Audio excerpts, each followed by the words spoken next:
Presentata ieri presso il CPA, Centro Provinciale per l'Istruzione degli Adulti di Agrigento, alla Scuola Quasimodo di Villaseta, diretto dal dirigente scolastico Ingegner Santino Lopresti, l'iniziativa Laboratori Estivi, rivolta a 50 migranti minori delle comunità operanti nel comune di Agrigento, la cooperativa San Pietro, Casa Amica e quella dei giovani. I laboratori sono stati svolti nell'ambito dei settori della creatività, dell'informatica e della fotografia, in collaborazione con l'Ufficio Migrantes diocesano di Agrigento. Sono partiti da qualche giorno dei laboratori estivi rivolti ai migranti, ai ragazzi presenti nelle comunità agrigentine, grazie all'Ufficio Migrantes e a Mariella Guidot, che ne è la responsabile dell'ufficio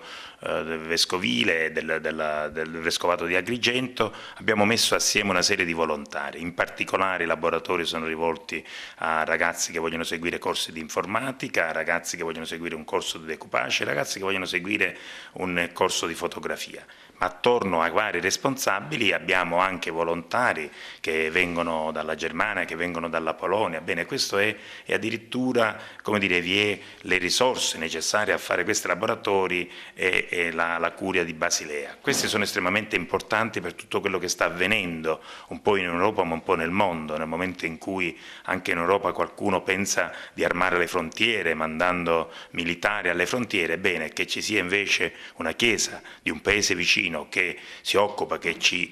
aiuta a far sì che queste ragazze anche in estate siano impegnate, è estremamente importante. Io ritengo una cosa, non solo noi dobbiamo occuparcene durante l'anno e ce ne occupiamo come ICPA, ma questa collaborazione è per occupare il tempo estivo di questi ragazzi che spesso non hanno niente da fare. E dobbiamo sapere che Lampedusa, che è un centro di approdo importante, bene, deve essere una porta aperta per questi ragazzi, perché questi ragazzi al pari nostro hanno lo stesso diritto di vivere bene, di stare bene e di stare come stiamo noi. Questo è il loro scopo, questo è il loro progetto di vita. Se noi li possiamo aiutare in estate, li possiamo aiutare dando anche delle competenze particolari che li aiuteranno in futuro a trovare anche, se vogliamo, un'occupazione, bene sia questo. Il CPA quindi è contento, ringrazia il Cardinale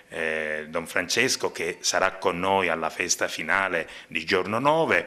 ringrazio i migranti, ringrazio l'Associazione dei Migrantes, ringrazio non solo la Mariella Guidotto, ma ringrazio tutti i volontari che sono venuti qui ad Agrigento per questa esperienza, ma stiamo studiando anche l'anno prossimo per fare qualcosa come laboratorio estivo pure nelle sedi carcerarie, perché occupandoci anche noi di istituzione scolastica all'interno delle sedi carcerarie vorremmo fare anche questo, farsi impegnare il tempo anche a questi signori che stanno, diciamo, all'interno di un carcere e quindi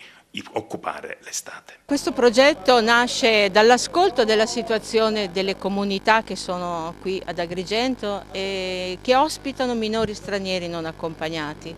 Ci siamo accorti che specialmente durante l'estate questi ragazzi hanno lunghe ore vuote che non sono occupate da nulla e questo per ragazzi che nella maggior parte sono nella fascia di età dai 15 ai 18 anni è qualcosa di particolarmente negativo perché è, diciamo, la fascia di età dello sviluppo in cui ci sono tante energie che vogliono esplodere. Allora questo vuoto, come si sa in natura il vuoto non esiste e si riempie di altre cose. Ecco perché poi facilmente può essere che questi ragazzi li troviamo nelle sale da gioco oppure vengono avvicinati da persone che occupano lo spazio della microcriminalità o di altre rischi di devianza. Ecco, quindi noi crediamo che la proposta formativa, la proposta educativa vinca in questo caso e che possa aiutarli a esporre, esprimere qualche cosa di bello e di buono della loro vita e che sia un bene per tutta la comunità. Questo progetto è un progetto che aiuta noi ragazzi della comunità a imparare buona lingua di italiano, aiuta noi a imparare altre cose che non lo sai. C'è tante cose che hai fatto questo progetto, come foto, noi non lo sai come si fa foto, ma loro aiutano noi a imparare questo foto, ancora loro lo sai, quando uscire da fuori devi imparare qualcuno pure che non lo sai questo. Es ist ganz einfach, was meine Nachricht. Wir lernen Noi qui impariamo insieme, ci sediamo nei banchi insieme con loro, noi siamo i giovani del mondo e questa esperienza è come un sasso che gettato nell'acqua crea tanti cerchi, perché siamo i giovani di oggi e del domani, i giovani che creano un nuovo modo di vivere, di essere insieme. Noi abbiamo partecipato attivamente, difatti tutti i ragazzi della nostra comunità, tutti e 20 ragazzi hanno voluto partecipare a questa iniziativa e hanno partecipato attivamente, sono entusiasti, difatti vorrei ringraziare a nome della comunità tutti gli organizzatori.